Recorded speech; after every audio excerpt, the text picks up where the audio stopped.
Qu'est-ce qui annule la prière? Alors ce qui annule la prière, c'est par exemple la première des choses, les conditions qui ne sont pas réunies. D'accord? C'est une condition de validité de la prière qui n'est pas présente, la prière est nulle. Comme quelqu'un qui va prier sans ablution, quelqu'un qui va prier sans préserver sa aura, cacher sa aura. Alors la aura, il y a la aura mughallada et mukhaffafa, on avait dit. Alors la aura grave, c'est quoi? C'est les parties génitales et les parties intimes, c'est tout.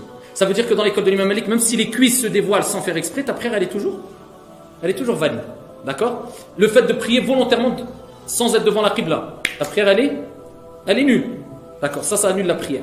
Parmi les choses qui annulent la prière, le fait de parler, al-kalam volontairement. Al-ulama ils ont dit même si tu dis ouf. Pourquoi ouf? Si tu soupires, tu fais ouf. Maintenant, l'imam il va tawwal. Oh. Salatuka batila, عند المالكية. D'accord? Chez les malikites, elle est nulle. Pourquoi? Ils disent que ça c'est un qawl. C'est une parole. Et toute parole volontaire, elle annule la prière. Ouf. Allah Jalla wa ala dit fala taqul lahuma ouf. Ne leur dis pas ouf. C'est considéré comme ici une parole. Donc le fait de dire ouf, ça annule la prière. Le fait de dire une parole sans faire exprès, tu as dit une petite parole, tu ne l'as pas fait volontairement, il n'y a pas de mal. Mais le fait de le faire amdan, volontairement, ouf ou bien ay kalam, eh bien cela, ça rend la prière batila. Manger, amdan, le fait de manger quelque chose, ça rend la prière nulle aussi. Le fait de manger ou de boire quelque chose, ça rend la prière nulle. Le fait d'avoir quelque chose dans sa bouche ou de maintenir quelque chose, ça ne rend pas la prière nulle. Maintenant, il faut savoir que dans la prière, il y a des choses qui rendent la prière nulle et des choses qui ne rendent pas la prière nulle. Des choses qui font partie de la prière et des choses qui ne font pas partie de la prière.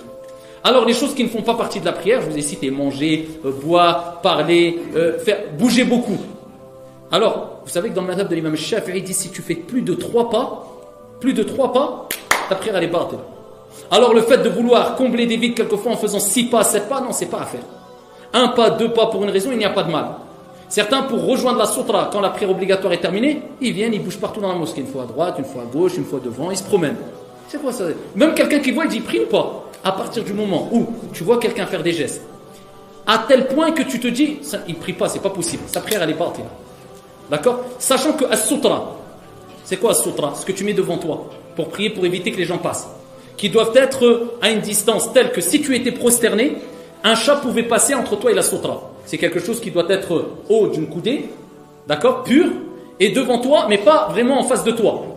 Tu dois être à l'extrémité droite de la sutra ou à l'extrémité gauche de la sutra, et ça c'est dans les 4 écoles juridiques, et ils ont utilisé le hadith d'Al-Miqdad bi sanadin sahih, où il est rapporté que le prophète sallallahu alayhi wa sallam, à chaque fois qu'il priait en face d'une sutra, il se mettait jamais en face de la sutra.